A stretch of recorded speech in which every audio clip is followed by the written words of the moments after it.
Este es el cuarto video del curso Especialización para el Ministerio Público Orientador en el Sistema de Justicia Penal y corresponde a la unidad 4, Justicia Restaurativa.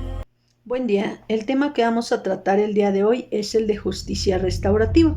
Como ya lo establecimos en lecciones anteriores, el Ministerio Público Orientador debe conocer acerca de formas alternativas de solucionar un conflicto y esto obviamente se deriva de la justicia restaurativa, con la finalidad de darle una información clara y precisa al usuario, que en este caso pues es la víctima u ofendido, que se acercan o tienen un primer contacto con esta figura de autoridad. La justicia de manera general tiene su fundamento en el artículo 17 constitucional. Este artículo, entre otras cosas, nos señala que ninguna persona podrá hacerse justicia por sí misma ni ejercer violencia para reclamar su derecho. Es decir, toda persona tiene derecho a que se le administre justicia por tribunales que estarán expedidos para impartirla en los plazos y términos que fijen las leyes. Siendo así que se habla de un modelo de justicia en el que acudiremos justamente a un tribunal especializado que será el que imparta esto bajo las reglas y condiciones ya impuestas con anterioridad.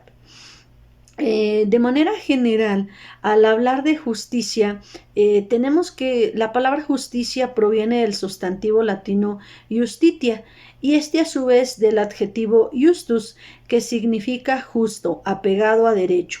Ambas palabras tienen la raíz jus, que significa derecho. Sin embargo, la justicia a veces es más conocida por esa cualidad abstracta, ¿vale?, que se refiere al valor o principio según el cual debe haber igualdad de condiciones para todos y que cada quien debe obtener aquello que merece o le corresponde. Entonces, la justicia restaurativa es obviamente un tipo de justicia y su fundamento jurídico como tal de la justicia restaurativa lo encontramos en el artículo 17 constitucional, pero párrafo quinto.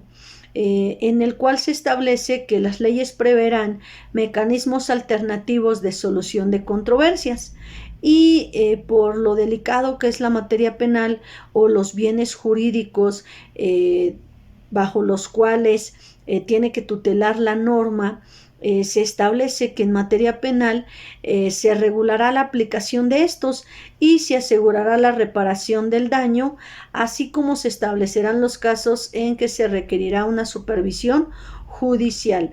En ese sentido vemos que lo primordial o la condicionante para optar por este tipo de justicia en la materia penal va a ser justamente esa reparación del daño, ¿vale? Sin que podamos tener subsanada esta, no vamos a poder llegar a ninguna salida alterna y obviamente pues estaremos alejados de la vía de esa justicia restaurativa. En materia penal, quiero hacerles la precisión que justamente por lo que respecta a la forma en la que se va a resolver un conflicto en el que obviamente se transgredieron bienes jurídicamente tutelados y hay un conflicto entre la víctima o ofendido y la persona investigada, la ley en ciertos casos nos da dos vías, dos tipos de justicia para tratar de solucionar ese conflicto. Estos tipos de justicia son la justicia punitiva por una parte y la justicia restaurativa por la otra. Dentro de estos dos, miren, ambos comparten esa primera palabra de justicia, dar a cada quien lo que le corresponde, resolver en igualdad de condiciones. Sin embargo, hay ciertas diferencias entre una justicia punitiva y una justicia restaurativa. ¿En qué sentido? En el sentido de que en la justicia punitiva es la que nosotros conocemos como el procedimiento penal, el que ya está previamente establecido, donde va a haber terceras personas que resuelvan la controversia y de manera importante juega un papel ya sea el juez de juicio oral o el tribunal de enjuiciamiento. ¿Por qué? Porque al final del día, a través de la sentencia, se va a establecer cuál de las dos partes tenían la razón, y en determinado momento se individualizará la norma general al caso concreto y pudiéramos terminar ya sea con una sentencia absolutoria o con una sentencia condenatoria en la que se establezcan justamente las reglas, los parámetros, la sanción que ha traído este tipo de derecho. ¿Por qué? Porque se entiende que en una justicia punitiva, independientemente que hayas transgredido derechos de una persona o varias personas, hiciste actos que van en contra del propio Estado de Derecho, y al hacer actos que van en contra del propio Estado de Derecho, al Estado es al que más le corresponde y el que más tiene un interés en aplicar la ley, es decir, en justamente aplicar esa facultad punitiva o el derecho que tiene el Estado de castigar a las personas que se colocaron en un supuesto jurídico. ¿Sale? ¿Cuál supuesto jurídico? Bueno, una vez que han reunido los elementos del tipo penal y que podemos acreditar quién participó o cometió ese hecho, justamente nos encontramos en la vía en la que el Estado podrá imponer una sanción y tendrá esa facultad de castigar porque deriva de esa justicia punitiva. Entonces, quien nos va a dar la respuesta, quien nos va a dar la solución en este tipo de justicia es el propio Estado a través de autoridades previamente establecidas para ello.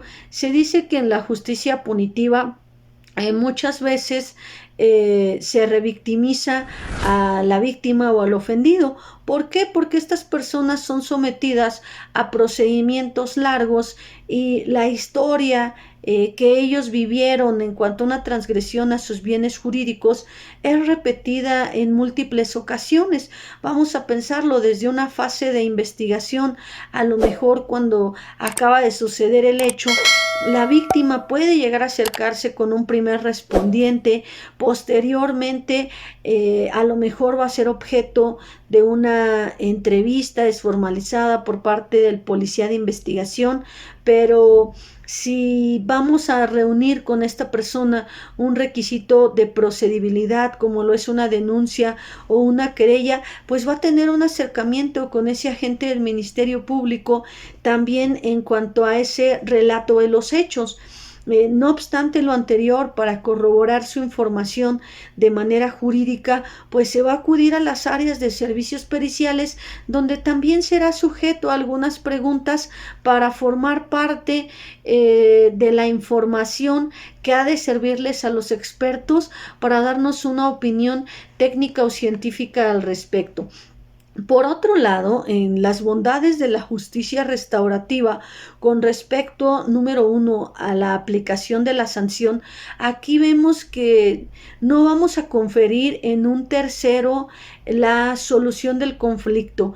Aquí la solución la van a dar las propias partes involucradas, que en este caso puede ser el investigado, aunado a pláticas que conlleve entre la víctima u ofendido, con obviamente la asistencia y asesoría de un facilitador.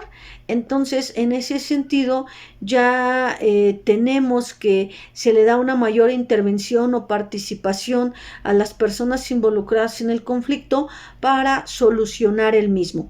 De esta manera, al darles a ellos la oportunidad de resolver el conflicto, consideramos que el tiempo que se requiere para darle una solución es menor justamente al establecido en esa justicia punitiva, donde se tiene que agotar todo un procedimiento previamente establecido por la norma.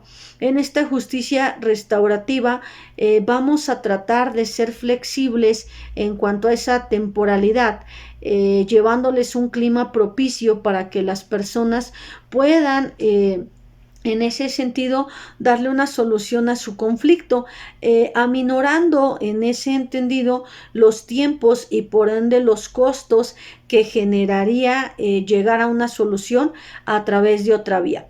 Otra de las diferencias que se marca en la justicia punitiva y con referencia a la justicia restaurativa es que en la justicia punitiva obviamente una persona es la que es sentenciada, es la que pierde, y pues a través de este escenario en donde pierde o en donde no le asistió la razón, a veces quedan resentimientos, quedan culpas, quedan enojos, quedan emociones que no fueron trabajadas, mientras que en la justicia restaurativa implica un proceso más amplio, un proceso en el cual vamos a escuchar a la víctima, vamos a escuchar al ofendido, pero no nos vamos a centrar solamente en esa cuestión económica o monetaria, sino vamos a trabajar de manera paulativa las emociones. ¿Para qué? Porque quiero yo trabajar las emociones en estos procesos para que justamente una vez llegado al acuerdo y haber solucionado el conflicto, el problema, estas personas ya no traten de buscar represalias, ya no traten de desquitarse, no estén resentidos con el mundo, con la sociedad, sino al contrario, regresen justamente al lugar al que ellos pertenecen, a realizar su vida lo mejor posible. Se habla entonces que en la justicia restaurativa hay un ganar-ganar por parte de los actores, ya que en primer lugar la víctima o ofendido gana en el procedimiento, en el sentido en el que va a obtener el pago de esa reparación del daño de una manera más rápida a la vía jurisdiccional, independientemente de que va a poder trabajar con sus emociones, de que va a poder escuchar una disculpa o una explicación por parte de ese agresor. Y de la misma manera, el agresor, el investigado, quien realizó la conducta, se busca que en un primer momento acepte justamente la participación que ha tenido en ese hecho, que sea consciente que su actuar no estuvo de manera correcta, y al estar consciente de que no estuvo de manera correcta, afronte justamente las consecuencias que trae contigo el haber actuado de una manera diversa a la esperada por el Estado. Pero ¿cuál es el beneficio posterior a ello? Bueno, que si está en la voluntad de querer hacerse cargo de las consecuencias que pueden ir, como lo decíamos, cubriendo esa reparación del daño en materia penal, pero trabajando la cuestión emocional en el sentido de pedir una disculpa, de dar una explicación a la víctima o ofendido. Entonces hacemos un trabajo un poquito más integral, y el beneficio que este tiene al concientizarse, al estar de acuerdo en cubrir esa reparación del daño, en dar una disculpa pública, en salvar, digamos, por así decirlo, la reputación en las redes sociales de esta persona o demás, bueno, el beneficio que tiene es que no va a afrontar un procedimiento jurisdiccional, que al no afrontar un procedimiento jurisdiccional va a evitar una sentencia y un registro propiamente en ese expediente del ciudadano, y de esta manera pues tendrá beneficios también. No se le aplicará una pena como tal en el sentido de una privativa de libertad o condicionado por una multa, sino más bien se atenderán, entre otras cosas, al pago de la reparación del daño y a ese trabajo de emociones. Por lo tanto, se habla que la justicia restaurativa es una vía distinta a la conocida y llevada a cabo por tribunales especializados para la impartición de justicia en México, y que nos abre el panorama para dar solución a los conflictos a través del diálogo. De esta manera, en cuanto a justicia restaurativa, digamos ya en una definición más acertada, es una metodología para solucionar problemas que de varias maneras involucra a la víctima, al ofensor, a redes sociales, las instituciones e inclusive a la propia comunidad. ¿Sale? Son procesos que, dependiendo dónde esté el daño, dónde se generó el mismo, los alcances que tuvo, va a involucrar a distintas personas o distintos sujetos, pero siempre prevaleciendo esa comunicación entre las partes. ¿Qué pasa en esta justicia restaurativa? El castigo es sustituido por la aceptación de responsabilidad de los hechos y por la búsqueda de métodos de soluciones dependiendo la gravedad del delito. ¿Vale? Se busca ante todo, como ya lo dijimos en el 17 constitucional, la reparación del daño aunado a ese manejo de emociones. Ahora, la justicia restaurativa como tal no llegó a México por simple imaginación, por copia de otros estados. Esta justicia justamente tiene los antecedentes desde las comunidades originarias dispersas en el mundo. Si hablamos de nuestros pueblos o comunidades indígenas donde existían formas ancestrales de justicia que variaban obviamente en los extremos, desde la privación de la vida, que nada tiene que ver con justicia restaurativa, pero también iba encaminada hacia soluciones restaurativas orientadas a mantener la coexistencia pacífica de sus miembros.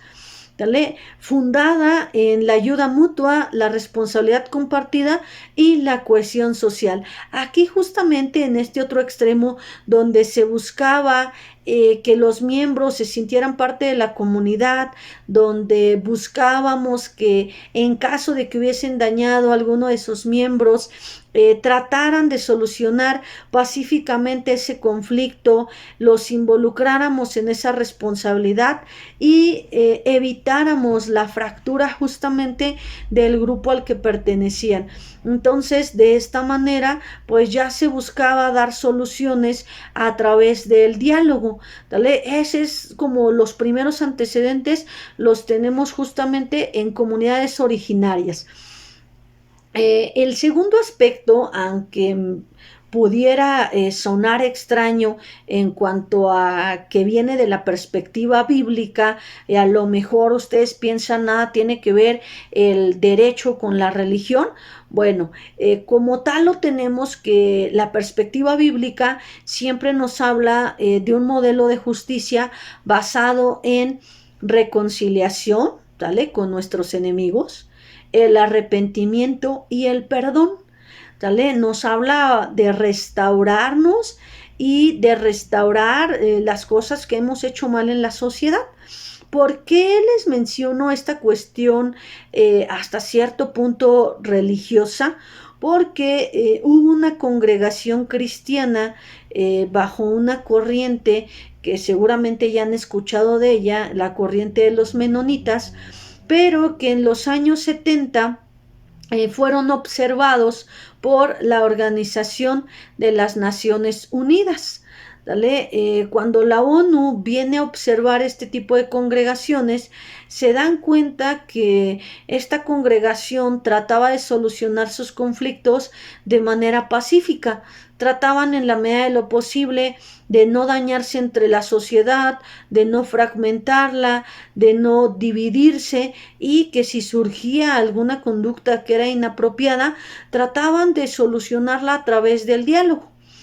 Es así que la ONU observa lo que hace esta comunidad y se lo empieza a llevar como para sus modelos. ¿Qué tiene que ver la ONU ahora con México? Ok, tenemos que recordar que México es un estado fundador de la ONU que fue admitido desde noviembre de 1945.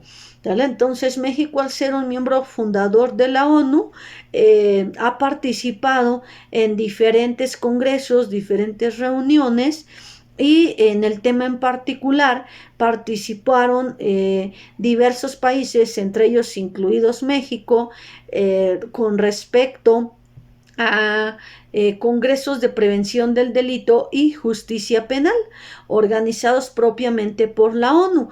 Cuando empezaron estos congresos sobre prevención del delito y justicia penal, comenzaron a partir de agosto de 1955, es decir, 10 años después de que México fue un miembro oficial de la ONU. Esos congresos empiezan en el 55, sin embargo, como yo les decía, el antecedente de los menonitas es de los años 70, Y no hablaremos de los primeros congresos, sino nos iremos al séptimo congreso. En ese séptimo congreso celebrado en Milán, Italia, fue en el año de 1985. El tema justamente que se trató en el Congreso fue acerca de las medidas sustitutivas de la prisión y medidas de reinserción social de los presos. Aquí, entre otras cuestiones importantes, ya se hablaba de cuestiones diversas a la prisión. Hablaban de otras formas en que las personas pudieran afrontar una responsabilidad penal. Y entre los estados que nos dieron algunas aportaciones ya acercadas a alternativas a la prisión fue justamente Alemania, que nos hablaba de los criterios de oportunidad, en el que nos decía que estos criterios estaban subordinados a la indemnización a favor de la víctima. Es decir, que si se iba a dar una oportunidad diversa a afrontar un procedimiento jurisdiccional en el que se buscara el castigo a través de una pena, bueno, esa alternativa debería ponderar por lo menos esa indemnización a favor de la víctima. Otro de los países que tuvo cierta injerencia en estos temas fue Noruega. Noruega hablaba o llevaba esos temas de junta de conciliación para sospechosos jóvenes.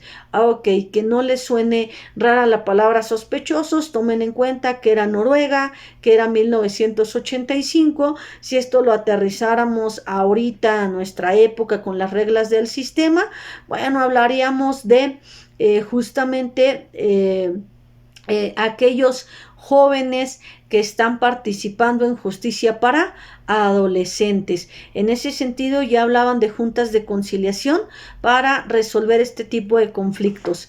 Y otro país que también llega a darnos sus aportaciones es Finlandia. Finlandia nos habla que debe haber una conciliación justamente entre el transgresor de la norma y la víctima, pero en delitos leves. Estos tres países dieron sus aportaciones en este congreso, dijeron que ya lo estaban poniendo en práctica en esos aspectos que mencionábamos. Y de este séptimo congreso tuvimos como tal una resolución de la Asamblea General, que es la resolución 4034 del 29 de noviembre de 1985. En esta Asamblea General, a través de su resolución, se establecía en el apartado de acceso a la justicia y trato justo las bases de participación de la víctima del delito en mecanismos de justicia. ¿Vale? Aquí ya nos empezaban a dar un auge a la participación que debería de tener la víctima del delito en estos mecanismos de justicia, y hablaban propiamente de que la víctima debería de tener una participación en encuentros conciliatorios y de reparación del daño. Si lo ven, estos antecedentes son de 1985, ¿vale? Ya desde entonces México estaba enterado de que hacia allá deberían ir los procedimientos con involucrar a una víctima en la justicia y obviamente llevar procesos ya no solo jurisdiccionales, sino de conciliación, alternativos justamente a una pena. Otro antecedente que tenemos con respecto a la justicia restaurativa lo es el 8º Congreso, igual por parte de la Organización de las Naciones Unidas, en el que participó México, y fue llevado en La Habana, Cuba, en 1990. Este congreso trató acerca de la prevención del delito y justicia penal en el siglo XXI.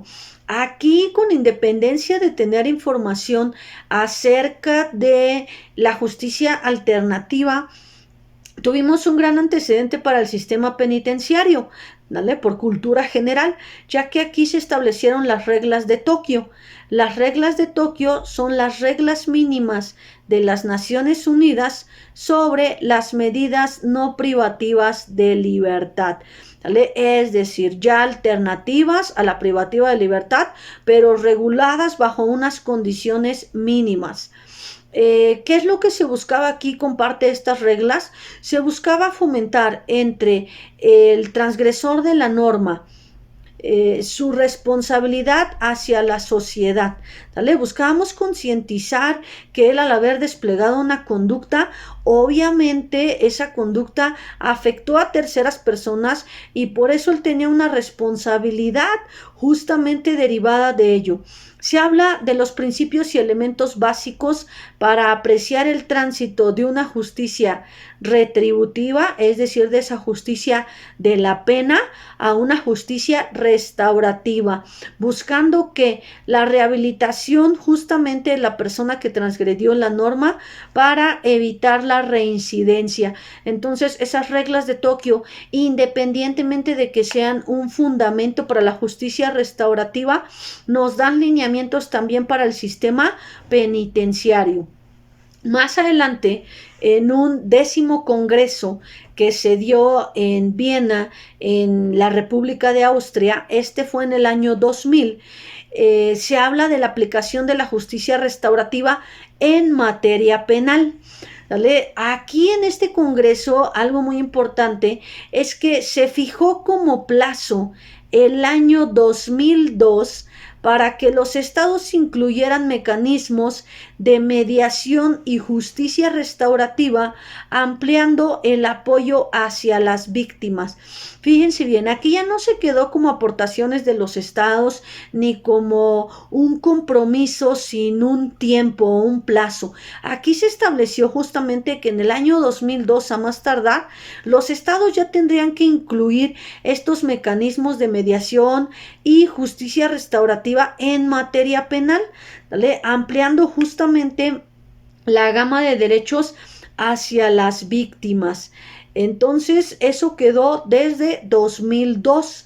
Ahora, en 2005 se hace una declaración en Costa Rica y fue el 6 de diciembre.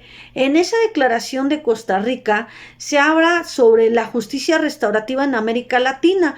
O sea, el compromiso ya estaba para 2002, pero 3 años después tenemos esa declaración en Costa Rica. ¿Qué pasó con esta declaración? Bueno, fue un estudio que se hizo y advirtieron que América Latina tenía los mayores índices de violencia, de encarcelamiento y exclusión social, y trataron de impulsar los procesos restaurativos y la necesidad de que se extendiera a espacios comunitarios, judiciales y penitenciarios. Aquí cabe mencionar, incluso como cultura general, que a partir de 2002, donde se vuelve obligatorio para los estados parte de la ONU, siendo en ellos Costa Rica puso en marcha justamente trabajar con justicia restaurativa, pero le apuntaba independientemente de todo a la parte de la prevención. ¿Vale? Costa Rica no lo vamos a criticar, bueno o malo, no podemos decir que eso aplique para México de ninguna manera bajo nuestra legislación, pero Costa Rica trató de resolver varios problemas de índices de violencia, de delincuencia, a través de la inclusión de valores en los menores, pero unas políticas tendientes que a lo mejor para algunos resultarían no sé, contrarias a la legislación mexicana, obviamente, pero por otro lado a lo mejor no tan acertadas. Sin embargo, sin criticar y juzgar a este país, vemos que Costa Rica incluyó los valores en las escuelas a través de una materia de religión.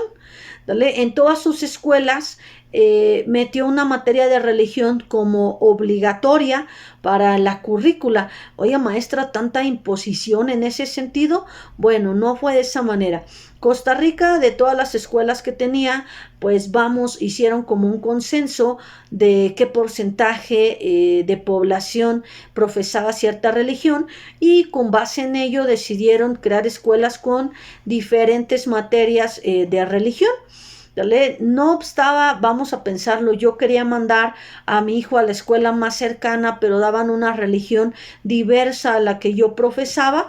Bueno, en esos casos se le daba la opción al menor de no tomar la materia como tal, pero someterse en ese sentido a un taller que justamente tocaba los temas de valores, pero incluyendo esto en su currícula obligatoria, Costa Rica viene a erradicar gran parte de violencia y delincuencia, sobre todo en jóvenes, y esto aunado a la justicia restaurativa trae como consecuencia que empiecen a verse sus centros penitenciarios con números negativos, es decir, empezaron a tener menos y menos personas cada día en prisión, hasta que en la actualidad sus centros penitenciarios se terminaron convirtiendo en escuelas y en bibliotecas. Entonces Costa Rica tomó en cuenta parte de estos procesos también para despresurizar los procedimientos penales y evitar que más personas llegaran a prisión, pero a la par aumentó políticas encaminadas a la prevención de los delitos, incluyendo esas materias de valores, pero a través de una materia de la religión. ¿Qué pasó posteriormente?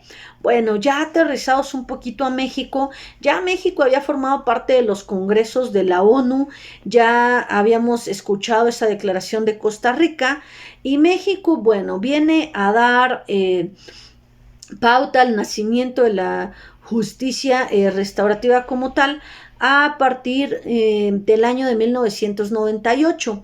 En 1998, el Instituto de Mediación de México, en coordinación con el Sistema Nacional de Seguridad Pública y la Comisión Nacional de Tribunales de Justicia, dio inicio en la ciudad de Querétaro el primer diplomado nacional de formación de mediadores en sede judicial. ¿Qué hizo México? ¿Cuáles fueron esas primeras políticas?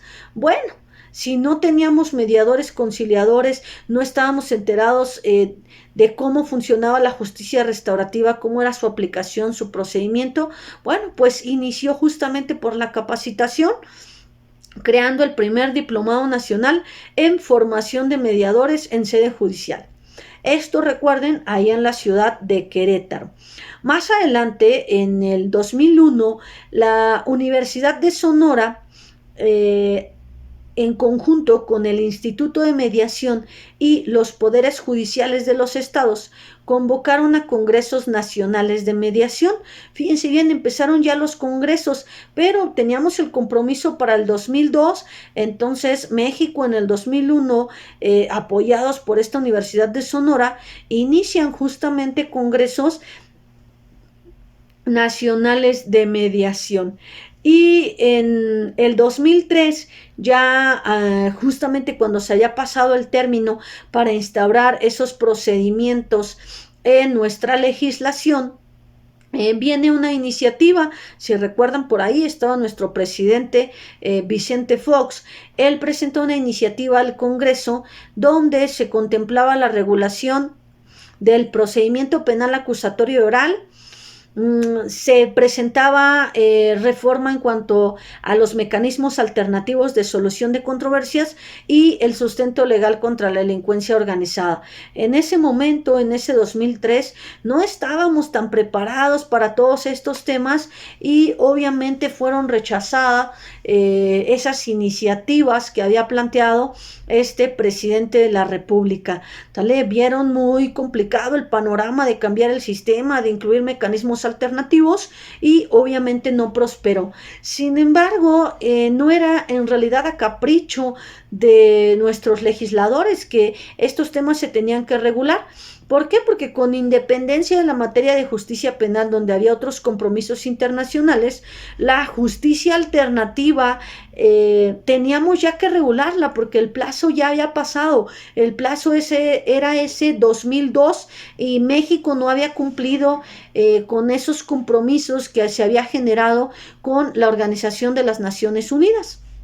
Es así que en 2007, ya cuando teníamos a nuestro presidente Felipe Calderón, vuelve a presentar una iniciativa al Congreso respecto a la reforma en materia de seguridad y justicia, estableciendo las bases para el nacimiento de la justicia restaurativa a través de ese artículo 17 constitucional. Entonces, en ese panorama, chicos, la justicia restaurativa es justamente el cumplimiento a un compromiso internacional que ya se tenía. Vamos a tener en cuenta que esta justicia me va a permitir solucionar conflictos de una manera alternativa a la jurisdiccional, con ayuda de un facilitador y a través justamente de los procesos de mediación y conciliación. Sí, efectivamente, procesos en los que el facilitador va a propiciar el diálogo entre las partes y va a generar un ambiente de confianza para que ellos puedan llegar a la solución del propio conflicto en el que se encuentran. Una justicia que le apunta a que tratemos de volver a formar una cohesión en la sociedad, de que las personas involucradas en este proceso queden satisfechas en cuanto a las pretensiones de cada uno. Por una parte, lograr el cobro o el pago de esa reparación del daño, aunado a, como les mencionaba, disculpas, aunado a una explicación del por qué se cometió el hecho, por qué lo eligieron esa persona como víctima, o al simple reconocimiento o aceptación de que causaron un mal. Y del otro lado, esta justicia beneficia justamente al agresor al permitirle que, si se encarga de los daños, si éste repara los mismos, si satisface en ese sentido las condiciones o pretensiones de la víctima o ofendido, pues no va a tener que afrontar un procedimiento penal, no le van a dictar una sentencia. Y pues al trabajar en ese sentido de manera conjunta, vamos a hacer un manejo de emociones para al menos ya no quedar con esos resentimientos, con esas culpas respecto a justamente la comisión de ese hecho delictuoso. Entonces, esta justicia restaurativa en materia penal nos va a traer el ámbito de lo que es la justicia alternativa, que más adelante trabajaremos en otro video, pero vamos a quedarnos entonces con una idea general, que la justicia restaurativa viene a ser un panorama diferente a sustituir las penas por acuerdos entre las partes para una solución pacífica de controversias, que esto deriva de compromisos justamente a nivel internacional y que México los incluyó propiamente ya en la legislación a partir de esa reforma que se envió al Congreso con nuestro presidente Felipe Calderón, y que nos dio el surgimiento a la reforma del 2008, donde aparece el texto que ya hemos comentado de ese artículo 17 constitucional. Ha terminado este cuarto video del curso Especialización para el Ministerio Público Orientador en el Sistema de Justicia Penal.